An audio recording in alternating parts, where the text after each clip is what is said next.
औज़ुबिल्लाहि मिनश शैतानिर रजीम, बिस्मिल्लाहिर्रहमानिर्रहीम। आज सिंध काबीना का एक अहम इजलास जो काफ़ी तवील जारी रहा, वो वज़ीर आला सिंध सैयद मुराद अली शाह साहब की ज़ेर सदारत जारी रहा और उस इजलास में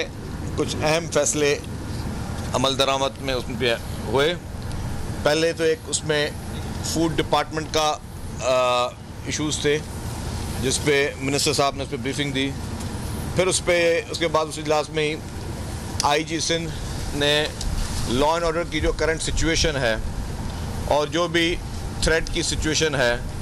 जिस तरह आपको पता है कि एक दहशतगर्द तंजीम की तरफ से एक लेटर इशू हुआ था जिसमें मुख्तलिफ़ पार्टियों के नाम भी लिखे हुए थे। फिर जो भी दहशतगर्दी के वाक़यात बलूचिस्तान और खैबर पख्तूनख्वा में हुए, उसके बाद फिर आईजी साहब ने बताया कि उसमें सिंध सूबे में भी उसके लिए थ्रेट्स मौजूद हैं, तो वो सारी चीज़ें अमल में आई। फिर उसी इजलास में जो है जो बल्दियाती इलेक्शन होने जा रहे हैं 15 तारीख को, उसके बारे में तफसीली बातचीत हुई और उस काबीना के इजलास के बाद जो फ़ैसले ये हुए कि हुकूमत सिंध पहले से एक लेटर लिख चुकी है इलेक्शन कमीशन ऑफ पाकिस्तान को कि डिस्ट्रिक्ट दादू में मेहड़, खैरपुर, नासन शाह, जोही इलाकों में अभी भी पानी मौजूद है। तो उसके लिए सिंध हुकूमत लिख चुकी है कि डिस्ट्रिक्ट दादू में इलेक्शन जो हैं वो मुलतवी किए जाए, ताकि जब तक सैलाब का पानी और बारिशों का पानी जो वहाँ पे भी मौजूद है, जब तक वो क्लियर नहीं हो जाता तब तक जो है वहाँ इलेक्शन करना मुमकिन नहीं होगा, क्योंकि ये पॉसिबल नहीं है कि आप पानी में लोग जाके या जो लोग या जो गांव अभी तक पानी में डूबे हुए हैं वो इलेक्शन के लिए प्रोसेस में हिस्सा लें। उसके बाद हमारे इत्तेहादी हैं वफाकी हुकूमत में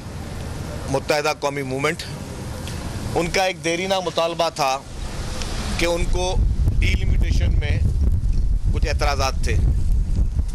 तो उस पर क्योंकि एमक्यूएम इत्तेहादी भी है और हम चाहते हैं कि जी जो भी इत्तेहादी पार्टीज़ हैं उनके मुतालबात को संजीदा लिया जाए। तो उन एमक्यूएम के मुतालबात पर जो एक सेक्शन 10(1) है